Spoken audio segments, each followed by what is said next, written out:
Breaking news on CBS Sports HQ. It appears the Packers and Aaron Rodgers aren't breaking up after all, at least not for another year or so. Our Jason La Canfora has confirmed that Rodgers is reworking his deal with Green Bay to return to the Packers as early as training camp this week and play at least one more season with Green Bay. Now, he was under contract through the 23 season. This new deal that they're working out right now would void the 23 season. Now, he'd still be under contract for this season and the 22 season, but word is that if things don't go well, Rodgers is unhappy after this upcoming season, then the Packers would review the situation and trade him if he wants. But the bottom line is, Aaron Rodgers and the Packers aren't done yet. Let's bring in Pete Prisco and Ryan Wilson here on CBS Sports HQ. Pete, you kind of pulled an Aaron Rodgers on social media the last few months. You've been saying relax, just relax, because Rodgers isn't going to sit out and the Packers aren't going to trade him. You were right. Take your victory lap. Well, it didn't make any sense, and here's why. The Packers were dug in. There was no way they were ever going to trade him. And people kept saying, oh, if they got 2 first-round picks or whatever, 2 first-round picks and 2 players, they would trade him. No, they weren't. You got a guy who's an MVP. He's a quarterback playing at the top of his game. You don't trade him. Yes, they ruffled some feathers. They weren't, Aaron Rodgers clearly was not happy with the way the Jordan Love draft went. And he should be mad about it because it was a terrible draft at the moment for the Packers, the way they were constructed. But he signed that contract. He went on and got that team within a whisker of going to the Super Bowl, and then he's upset with the president? Come on. I mean, it's not the coach, it's not the organization, it's not the players, it's the team president. That's really being petty, which is why I thought cooler heads would prevail and they would get this thing worked out. Yeah, I had to say this hesitantly, Pete. I got to listen to you more often because all summer I was like, oh, there's a 5% chance Aaron's coming back, just because historically he's been so vindictive, so willing to hold the grudge. And I thought maybe at age 37, as opposed to being, say, 25, he felt like he'd accomplished what he wanted to accomplish, and he was just going to stick it to the organization. What instead happened is exactly what you said. He waited to the 11th hour, and I would imagine the front office guys in Green Bay were sweating it out.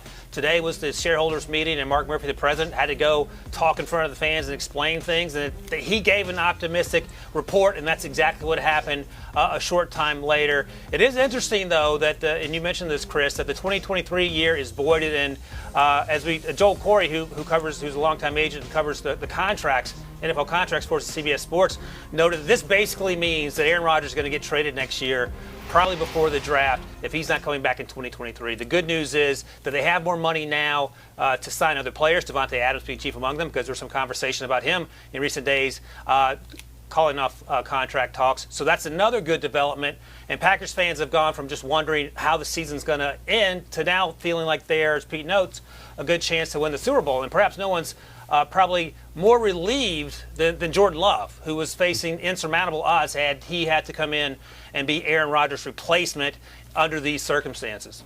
So, Aaron Rodgers and the Packers are going to have at least one more year. We've seen the social media messages about the one last dance between he and Davante Adams. And Pete, Adams now reportedly is interested in listening to contract extension talks. But if you're going to project things out, give him this season, right? Rodgers is going to be there at least one more season. But then if he's unhappy, I guess he's going to force a trade out of there, and Green Bay would listen to him. How do you see this working after this upcoming season? Go win a Super Bowl. I mean, they put that last dance thing out there. Jordan and Pippen won titles. I mean, they have won. This group, those two together, have none. 0. They haven't won a Super Bowl yet. They were within a whisker of getting there last year. If he had run it on 3rd down, they might have got there and won the thing, but they didn't win it. So go back and get this group together and say, you know what? We were close last year. Let's go win it. And then if he goes and wins it with the same group, because now they're going to give Adams a new deal. He shot for the moon. You got to give him credit. He went for, $25 million. They're not going to give him that, but now they can give him a good deal. Keep those guys together. Go win a title or at least get close. Come back in 2022 next spring and say, hey, look, Aaron, we've kind of tried to mend the fences with you with the president. Do you really want to shake up your legacy and leave Green Bay when you're at this age, when you just came close to another Super Bowl? all because of pettiness over the general manager and the team president? That's ridiculous. So I think in the end, and this is my speculation right now, because I do know he can get very, vengeful. I think they give him a new deal that will make him the highest paid quarterback in the league after 2022 if he plays to the level he did a year ago. Wow, Pete, yeah, I'm not willing to go that far. I agree with most of what you said, though, just in terms of coming back, winning what you can with the players around you. There's actually been a report that perhaps Randall Cobb is part of the deal for Aaron Rodgers. He wants him back in Green Bay.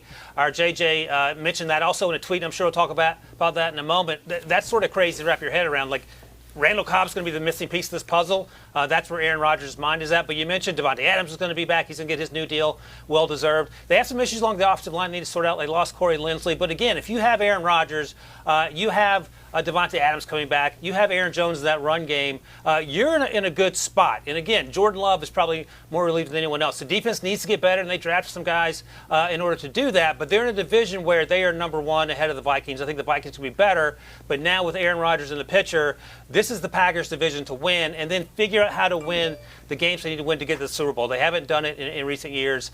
They've been a really good football team, but they have to get over the hump, and I think Aaron Rodgers coming back will get them there. And this won't be a situation where we see players come out of contentious negotiations and then sort of tank and not play well. Aaron Rodgers seems to do his best when he feels like he's playing with a chip on his shoulder. He has something to prove. He's done it throughout his career, and I expect the Packers to be really good, and I expect him to have a great season because that's who Aaron Rodgers has been for virtually his entire career.